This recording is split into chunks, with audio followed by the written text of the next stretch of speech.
We are Steve and Jill. Together, we've been buying and reselling land since the 90s. Our data-centric approach leaves our buyers asking, how can you sell it so cheap? Here on the Land Academy Show, We answer that and more. Steve and Jill here. Welcome to the Land Academy Show, entertaining land investment talk. I'm Steve and Jack Butala. And I'm Jill DeWitt, coming to you from Steven's hometown, Detroit, Michigan. Yep. Jill and I are on a huge road trip, 2-month, maybe 3-month road trip. We're about 3-4 weeks into it. We're in Detroit, coming off of our niece's wedding. Mm-hmm. Today's topic, well, it's Jack Thursday, and I'm going to talk about why I'm never satisfied in business and why I think it's actually pretty healthy. Interesting. Before we get into it, let's take a question posted by one of our members on the landinvestors.com online community. It's free. And don't forget to subscribe on the Land Academy YouTube channel and comment on the shows you like. Why? It actually really works. It helps us develop content that you might want to hear. I love it. That's funny. Okay. It's not funny. I love it. Anyway, Mike wrote, my land agent has offered to pay for my mailers in order to give him the leads of properties I pass on.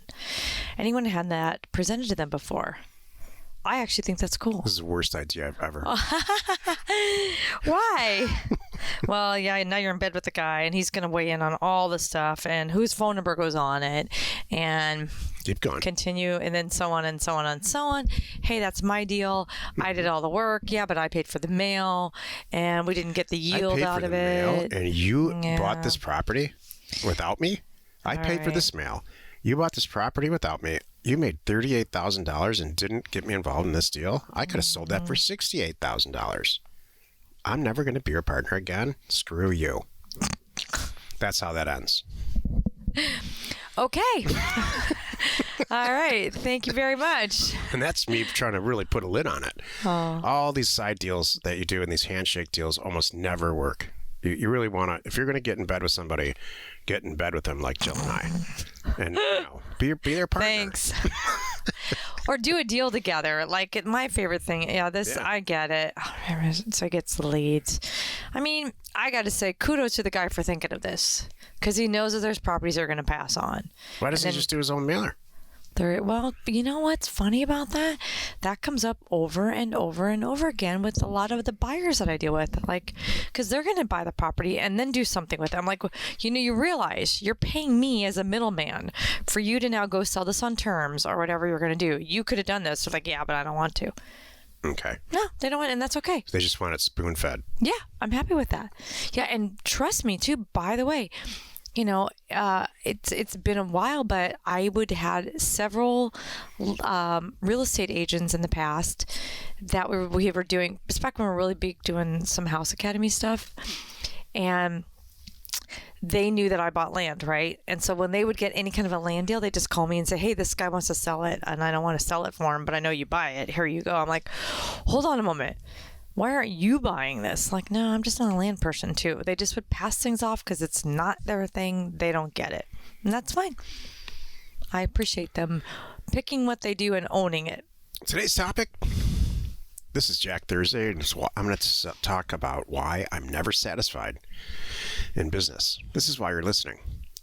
Yeah, just like Jill said yesterday, it's not that I'm never satisfied. That's like a personality disorder. That leads to long-term upsetness. I'm teasing.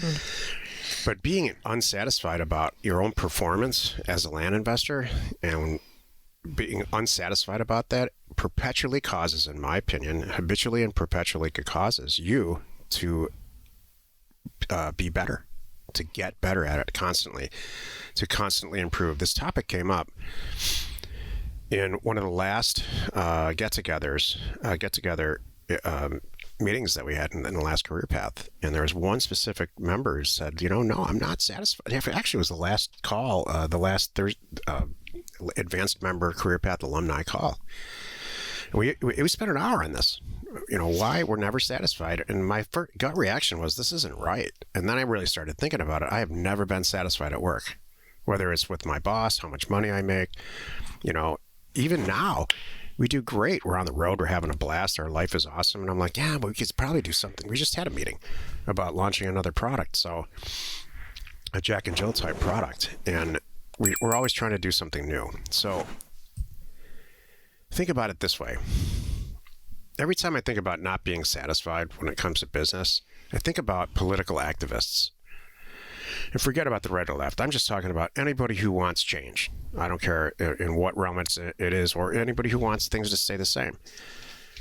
If, in fact, you have a battle-type victory where you got something that you wanted, maybe you stopped some zoning variance, or you got something to stay the same that you didn't think was supposed to change, and you were pretty vocal about it.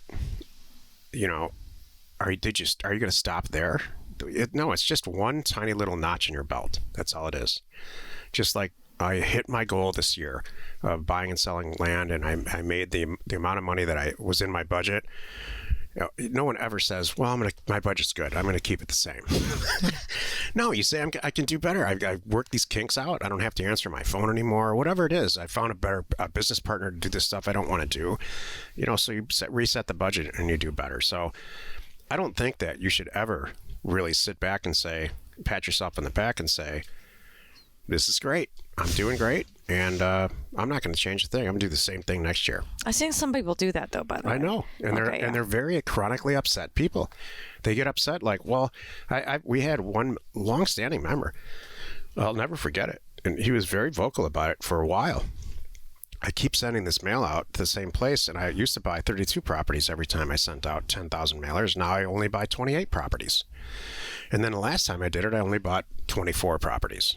Well, maybe we try to send some a larger mailer out, or maybe in a different place in addition to. You have to roll with these changes, and that comes from not being satisfied. You know what? One of the nice things when I think about what you're saying is not being satisfied with whatever it is.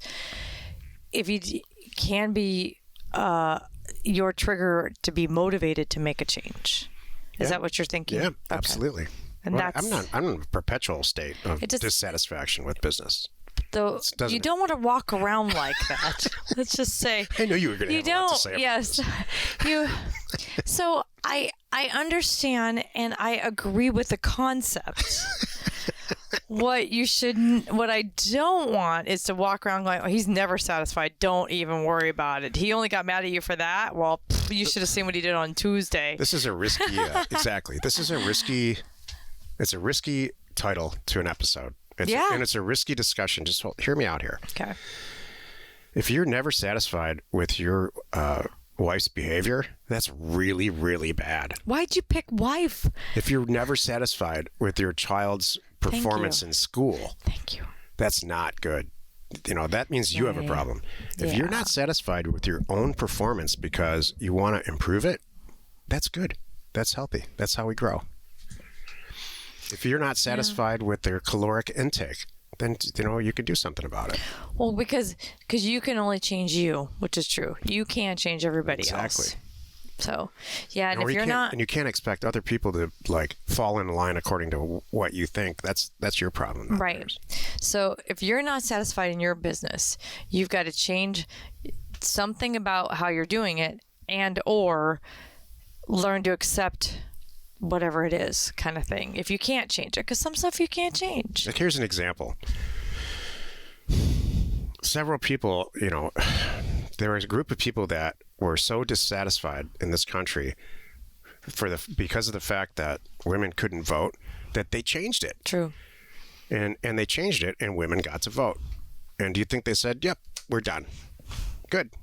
No, they all got together and said, "All right, what else? Well, that's a great first step, or eighth step, or whatever it ever ended up being for them. Now let's go change some other stuff too." I was thinking fill in the blank title agent. That's a common thing that many of us are upset by. So I could either A, scream at them. That's not going to help anything. Now it's my close. It's going to take that much longer. Or B, get on the same page with them somehow. Figure out how and ask them how they best communicate. Is it email? Is it phone call? Is it text? Is it Teams? Is it Skype?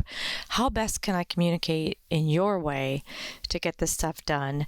And, and be ready for it, and then make all the changes. If I had all the documents up front and you reach out to me once a week via da-da-da, I will get this done on time. That's all you need to know. Yep. So find out, and that's something, isn't that funny? That's a change that you initiated.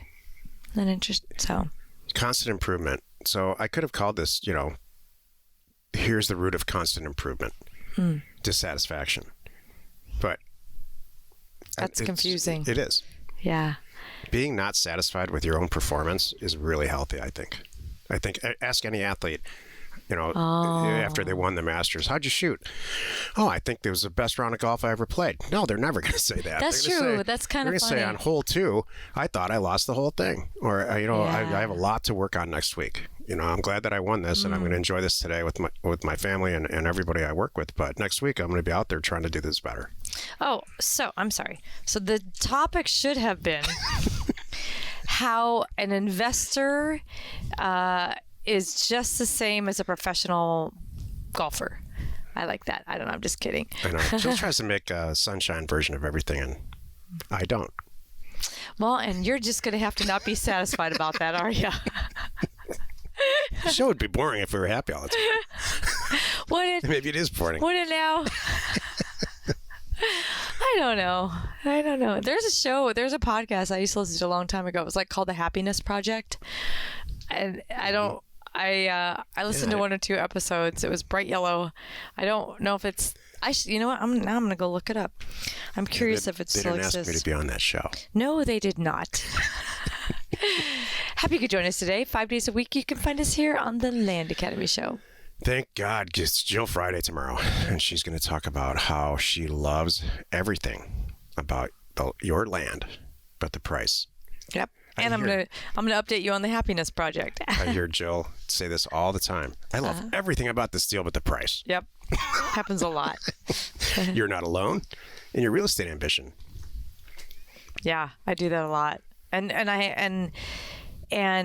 I've given a lot of tips over the years in our programs and on our member calls, and I'm happy to do it again too on how to help you through that conversation. There's a couple ways to do it when you're talking to sellers and getting that across. You know what? Shucks. Your perpetual dissatisfaction with the price of land, yes, is one of the reasons we're here. This is true. It's positive. Thank you. Hey, and by the way, I want to give one more little shout out to Career Path. It's coming soon. I know there's a lot of you that are in it and excited and prepping for October 12th on Wednesday, our first session. Yay. It is a 10-week. If you want mentoring, this is it. That's really what this is. If you want the Land Academy version of mentoring with Jack and I personally for 10 weeks straight, 4 to 5 hours a week on the screen with us and asking us anything and learning all the ins and outs of what we're doing right now today and how we're doing it, welcome to Career Path. And with other successful Land Academy members. Yep. And it's a small group. Successful. I will not let more than 20. It's 15 to 20 that we run, and we only do it 3 times a year. That's it. Because it's a lot, and we put a lot into it. It's a lot of work for us. And we're bringing up new things this time. We have a guy coming to talk about, we have a tax self-directed IRA expert. Yep, going to come talk. I have different sessions with my team. My transaction coordinator has a beautiful presentation about, what makes a great transaction coordinator and how to hire one. Mm-hmm. And then our concierge the guys from people. Concierge Data, how they do our mailers and other people's mailers all the time. It's really, really cool. So if you think this might be for you, go to landacademy.com/career path. Everything is right there, including payment plans. We are Jack and Jill. Information and inspiration to buy undervalued property.